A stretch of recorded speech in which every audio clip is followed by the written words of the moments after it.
Help support the show by joining the Patreon or becoming a YouTube member. Also, hit that like button and subscribe if you want more Browns-focused content.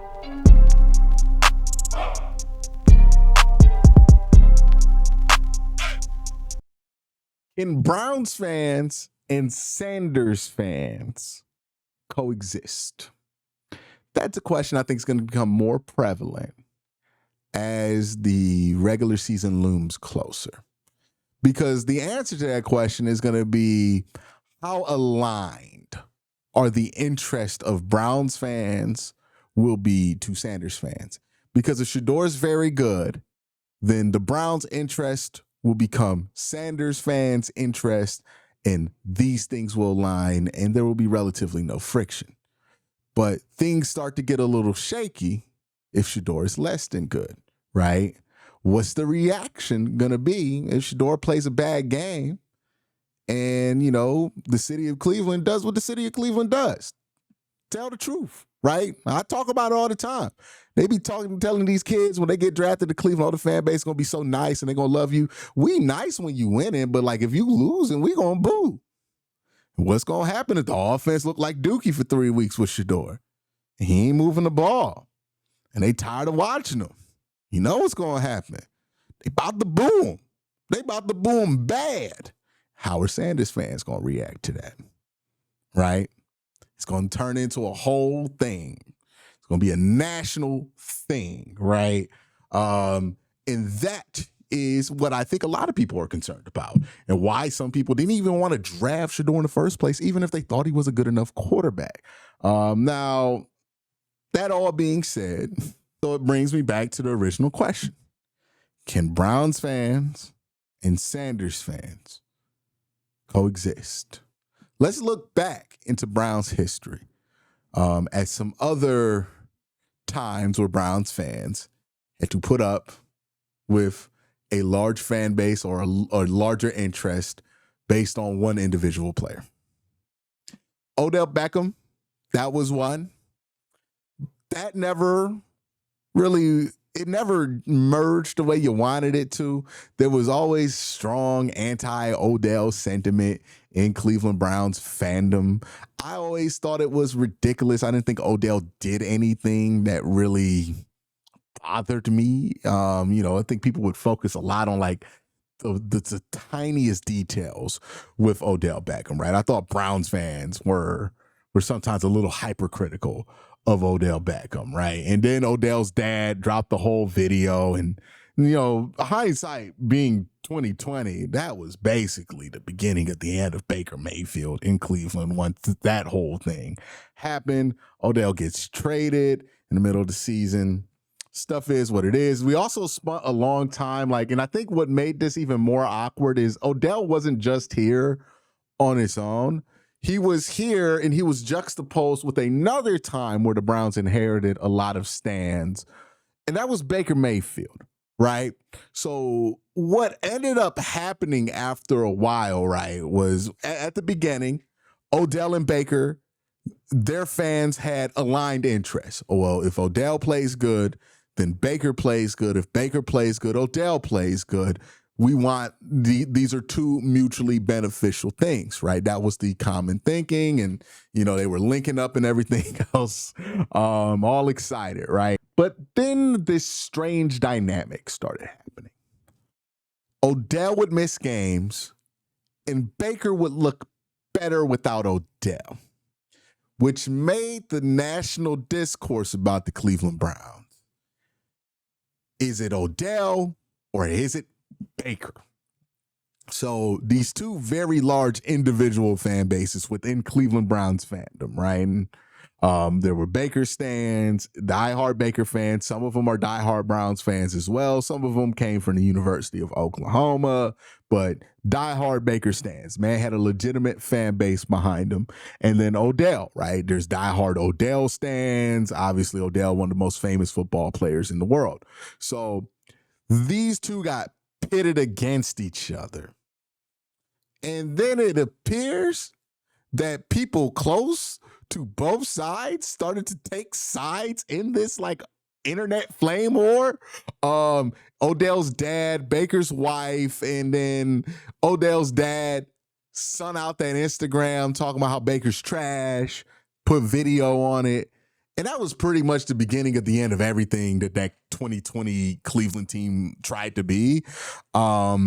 And that is how that went the last time we dealt with it. The other time we've dealt with like a large stand base coming in is like Johnny Manziel, right? You drafted Johnny Manziel. There were a ton of Johnny Manziel only fans that came in here. And, you know, that flamed out pretty fast, though. Johnny Manziel was garbage, right? Like, that didn't last long, right? Most people saw the hope with Johnny Manziel and then, it got blown out like a candle. And ain't nobody go back to it, right? Like, so the Johnny Manziel thing's not that interesting, right? But I do think the Baker and Odell thing are interesting because when you do have people, and look, we can have an argument and a debate about is it proper sports fan etiquette to just root for individual players versus individual institutions. Some people see a remarkable amount of difference between those two things. Some people don't. Right. I'm not really interested in that debate. I don't really care if rooting for individual players, how you love football, then cool. As long as you love football, we have that in common. I ain't really got a problem with you. If loving a team individually, for whatever reasons you do, makes you love football, then, you know, I ain't got a problem with you too. We got a ton of common. As long as you love football, I ain't really got a problem with you. But we can have that debate all the live long day. It's once you're in it, right, and your interests are semi-aligned with another fan base, and you have this uneasy alliance, is that something that could be maintained, right? And the answer to that question is if Shador's really good, then interest will be similar enough to where it's not going to matter, right? But let's point an example out where the Sanders fans' interest and Browns fans' interest cannot be the same thing. Let's say we go through camp and Shador doesn't look great, but Kenny Pickett or Dylan Gabriel look amazing, right? Let's say Dylan Gabriel looks amazing. Well, if you're a Browns fan and you're watching Dylan Gabriel look amazing during camp and in preseason, you're going to want Dylan Gabriel to start. But if you only came here for Shador Sanders, you're going to be a little uneasy about that because, you know, it's one thing if Joe Flacco starts, right? Like, that's not a big deal. Or even Kenny Pickett. Those guys aren't going to come back next year. But if Dylan Gabriel, Russell Wilson's this thing, well, then he ain't going nowhere. Which means what's going to happen to Shador? Is he going to be a backup for 4 years before he gets a shot? If you are a Sanders fan, like that's not going to be something you jive with. So you're going to want the Browns to not play Dylan Gabriel in order to give Shador an opportunity to prove that maybe he could be the starter. But if you're a Browns fan and you seeing Dylan Gabriel light it up, well, then what I need to see Shador for, right? If he ain't been lighting it up. There is how interest can misalign. Somebody else brought this another scenario up, right? What if Shador's play is very inconsistent? Now, I know I'm going to go through this, right, during the season because I have dealt with this with every other stand base, right? Deshaun Watson stands, Baker Mayfield stands, Odell Beckham stands. They've all been mad at me at some point. I really don't give a damn, right? I'm going to tell you how somebody playing, whether they're good, bad, indifferent. I'm going to tell you if they're playing well, playing not. I'm going to look at the all 22. And stand bases don't like that, right? Like anytime I've done it, stand bases don't like it, right? When I was critical of Baker Mayfield after a bad game, there were plenty of Baker Mayfield stands that let me know that, you know, they think I'm a sellout or something like that because I didn't say that Baker Mayfield was great in this game. He obviously wasn't good at. Same thing happens with Deshaun Watson, right? When I was somebody who thought that Deshaun had more of a future than the media was giving him a chance to be in Cleveland. Oh, yeah, these Deshaun people love me. But once I broke down the film of these games that started in 2024 and pointed out that, hey, this guy has significantly degraded from what he was in 2023 and he can't start anymore. Boy, did I turn into a public enemy number one to some people, right? That same thing is going to happen with Shador, right? There's going to be a game where I talk about Shador and he plays well and I'm pointing out everything he did that was great.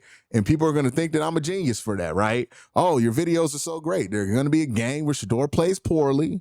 I point it out and people don't want to accept that. So they're going to take it out on me, right? Like it's going to be like that. That's going to be part of it. And that's another example of when interest can misalign. You're a Browns fan.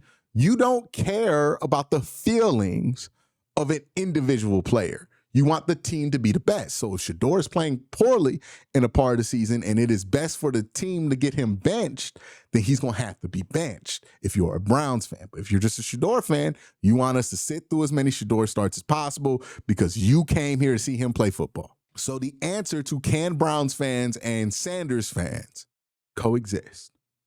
The answer is sometimes. Sometimes we will, right? Maybe if Shador comes out hot, takes a starting job, we going to both be, it's going to be copacetic. And I think a lot of Browns fans will become Sanders fans at that point. But if things don't go that great, if there's any bumps in the road, there are going to be times where these two goals don't really align. All I ask of the Sanders crowd, because I'm clearly here for only the Cleveland Browns, right? Is okay, just show some respect to the fan base, right? You can think what you want of the coach, the GM, the on-field product, the brand that the on-field product has created, all that stuff.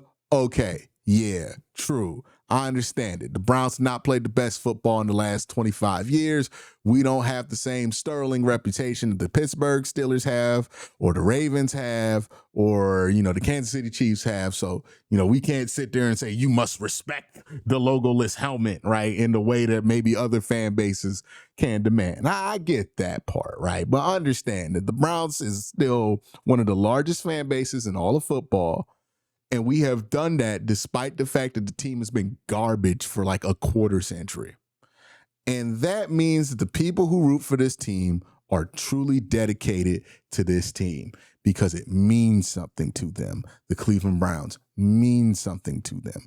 And if you come here and you don't respect that and you start disrespecting that, disrespecting the Browns history, disrespecting Browns alumni, disrespecting members in the Browns, media sphere that are very well respected, in order to pump up Shador, you are doing him no favors, because all of you are doing is leaving bad taste in a dedicated fan base's mouth about a player. And I want, at the end of the day, no matter what happens, whether Shador succeeds or not, to leave this feeling like, hey, the fan base really gave him a fair shake.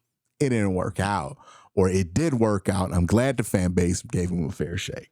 But I wanted to get to that point. And if you are intent on disrespecting folks, saw a Sanders fan disrespect Bernie Kosar, that's a no-no. That's a massive no-no. Or don't disrespect Joe Thomas or Nick Chubb or somebody like that. That's a bad idea. Or just disrespecting Browns fans. Just keep it to that point. There's a lot to respect when it comes to Browns fans. Maybe not so much the product on the field, but just show some respect. And I think that these conversations or these places where there is going to be disagreement can go as smooth as they could possibly go. That's not going to happen where Sanders fans are going to have the same goals that Browns fans are going to have all the time. There are going to be times where people who want Sanders to be the best quarterback he can be, are going to want different things than maybe Browns fans want, right? Because at the end of the day, we're rooting for two different things. But if we're understanding of that and respectful of that, right, the same way I would never encourage Browns fans to disrespect anything that Coach Prime has done, right? Is the same way you should probably not have Sanders fans disrespect Cleveland fans, or especially the city of Cleveland. If you think you're going to come here and disrespect the city of Cleveland, then that's not going to work out for you. I don't know what you know about the city of Cleveland. I understand that people don't really understand the city of Cleveland who ain't from it. But just understand that disrespect stuff, right? You think you will come to the stadium and disrespect the city? It ain't gonna go how you think it's gonna go. I'm gonna just let y'all know. I'm from Cleveland. You know, I grew up, bus line was like, it'd take me straight to downtown. Like, I'm from Cleveland. And I don't know what y'all think Cleveland is, but if you think Cleveland is somewhere where you could just show up and disrespect it and people just gonna just take it, I don't know what you're used to, brother, but it's not Boulder, right? Like, people in Cleveland slapbox for fun, right? Like, I've seen it. I've witnessed it, dog. Like, they used to just do that. So, nah, like, please remain respectful about the Browns fans, but also, like, about Cleveland, so that way, you know, you ain't got to worry about being able to enjoy the Muni lot, right? We could all do this football thing that we all love and enjoy it, with our interests being what our interests are. But that's all I wanted to make the video about, because I know with OTAs starting, this stuff's going to ramp up, and I can already see the seeds being planted to what could potentially be a pretty contentious relationship between some Browns fans and some Sanders fans. And I don't think it has to be that way, right? I don't really think it has to be that way. And hopefully it isn't that way. That's why I made the video. Y'all have a great day. Have an even better night. Peace.